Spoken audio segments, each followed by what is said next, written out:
Kotaku bukan kota Jakarta, tapi kotaku kota Medan. Ayo kita bersama-sama bertakwa dengan cara mengenal Tuhan.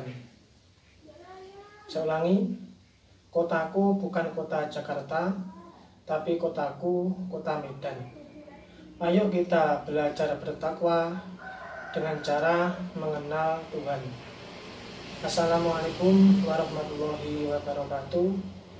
Nahmaduhu wa nasta'inuhu wa nastaghfiruhu wa na'udzu billahi min syururi anfusina wa min sayyiati a'malina. May yahdihillahu fala mudhillalah wa may yudlilhu fala hadiyalah.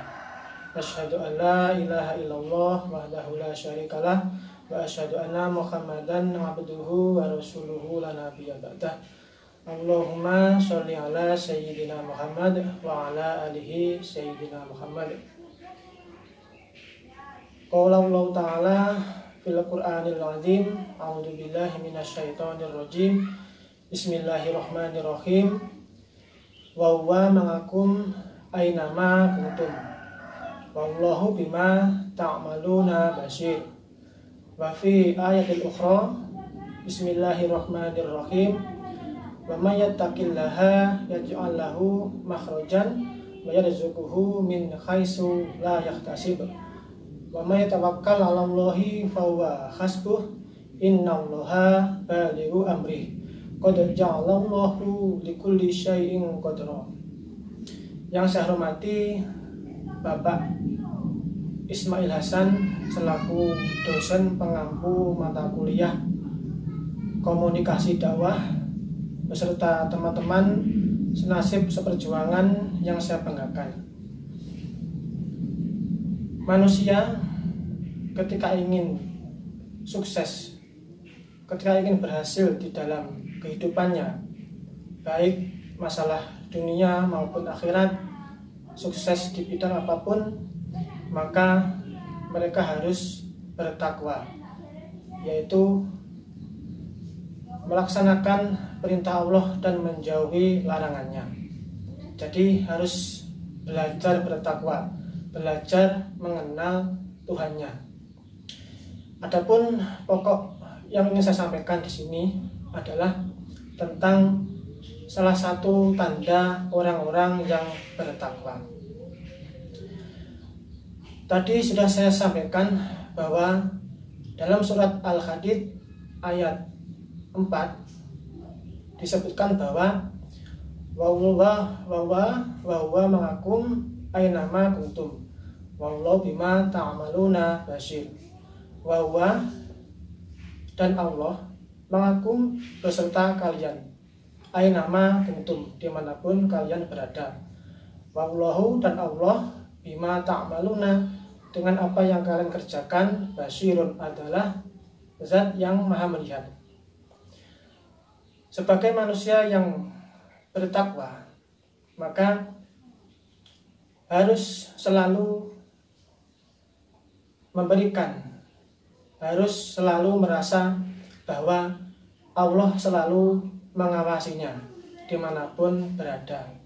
Ketika mereka ingin melaksanakan kebaikan, ketika mereka ingin melaksanakan perbuatan yang bisa memberikan pahala, kemanfaatan kepadanya, maka mereka harus berkeyakinan bahwa semua itu hanyalah karunia dari Allah. Begitu pula sebaliknya, ketika mereka ingin melaksanakan perbuatan kemaksiatan ataupun kedurhakaan kepada Allah, maka mereka harus selalu ingat bahwa Allah Subhanahu wa Ta'ala selalu melihatnya, selalu menegurnya. Hai hambaku, apakah kamu tidak malu ketika aku lihat? Jadi sebagai manusia yang bertakwa, contohnya tadi bahwa kita harus selalu merasa diawasi oleh Allah. Yang kedua adalah contoh orang-orang yang bertakwa.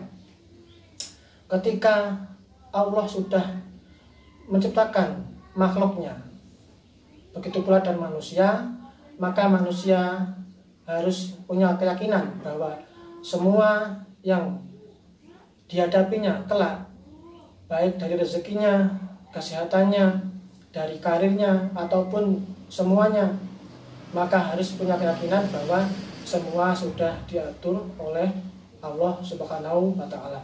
Itu contoh orang yang mau bertakwa. Disebutkan dalam surat At-Tolaq ayat 2 dan ayat 3. A'udzubillahi minasyaitonirrajim. Bismillahirrahmanirrahim. Wa may yattaqillaha yaj'al lahu makhrajan. Barang siapa yang bertakwa kepada Allah, maka Allah akan memberikan jalan solusi dari kehidupannya. Yaj'al lahu makhrajan wa yarzuquhu min haitsu la yahtasib. Dan Allah akan memberikan rezeki dari jalan yang tidak disangka-sangka.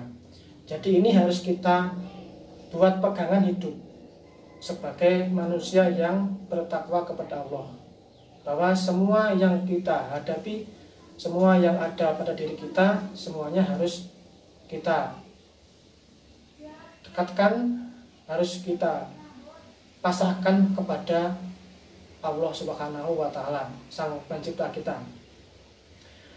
Wa yarzuquhu min haitsu la yahtasib wa may yatawakkal 'ala Allahi fa huwa hasbuh. Dan barang siapa yang bertakwa kepada Allah, maka Allah akan memberikan apa yang sudah Allah titipkan. Maaf. Wa may tawakkal 'ala Allahi fa huwa hasbuh, innallaha balighu amri. Barang siapa yang bertakwa kepada Allah, wa may tawakkal 'ala Allahi fa huwa hasbuh, maka cukup Allah zat yang mencukupinya. Innallaha balighu amri, sesungguhnya Allah akan menepati perkara-perkara yang sudah Allah tetapkan. Innallaha likulli syai'in qadir. Tapi innallaha likulli syai'in qadir. Jadi qad ja'alallahu likulli syai'in qadir. Maaf, qad ja'alallahu likulli syai'in qadir. Sesungguhnya Allah telah menjadikan qad ja'alallahu likulli syai'in qadir, segala sesuatu sudah memiliki ketetapan-ketetapannya. Jadi kita tidak usah takut. Itu salah satu tanda bahwa contoh manusia yang bertakwa. Disebutkan dalam surat atau ayat yang lainnya. Satu surat sama, surat At-Tolaq ayat 5. Wa may yattaqillaha yukaffir anhu sayyi'atihi wa yu'dhim lahu ajran. Barang siapa yang bertakwa kepada Allah, yukaffir, maka Allah akan melebur dosa-dosanya. Yukaffir anhu sayyi'atihi wa yu'dhim lahu ajran, dan Allah akan meninggikan, memperbanyak baginya pahalanya. Jadi itu. Maka di sini pentingnya sebuah ketakwaan. Contoh-contoh orang-orang yang mau bertakwa kepada Allah Subhanahu wa Ta'ala. Jadi kesimpulannya adalah sebagai manusia yang beriman kepada Allah, sebagai umat Nabi Muhammad, contoh manusia yang mau bertakwa, contoh manusia yang bertakwa adalah yang pertama, bahwa kita harus menanamkan sifat selalu diawasi oleh Allah dimanapun kita berada. Ketika kita ingin melaksanakan perbuatan yang baik, yang mengandung pahala, maka harus berkeyakinan bahwa semua itu hanyalah karunia dari Allah. Dan sebaliknya, ketika kita ingin melaksanakan keburukan, kemaksiatan, ataupun kedurhakaan, maka kita harus berkeyakinan bahwa Allah sudah melihat, Allah selalu melihat kita. Maka ketika itu kita akan tersadar bahwa ternyata kita salah, dan sebaiknya kita tidak jadi melakukan perbuatan yang tercela tadi. Yang kedua, kesimpulan yang kedua adalah bahwa segala sesuatu yang sudah ditetapkan oleh Allah kepada ciptaannya, contohnya manusia, kita harus yakin bahwa salah satu tandanya orang bertakwa, kita harus pasrahkan segala urusan kita kepada Allah Subhanahu wa Ta'ala.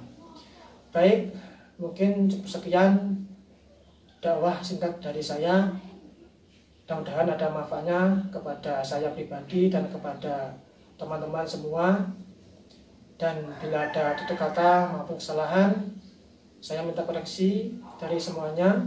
Terima kasih kepada Bapak dosen, Bapak Ismail Hasan yang sudah memberikan pengajaran kepada saya tentang metode komunikasi dakwah. Semoga kita semuanya bisa lulus dengan nilai yang bagus, ilmu kita ada manfaatnya kepada masyarakat, dan kita bisa lulus bersama-sama, dan kita tetap saling menjaga silaturahmi. Akhir kalam, wabillahi taufiq wal hidayah, wassalamualaikum warahmatullahi wabarakatuh.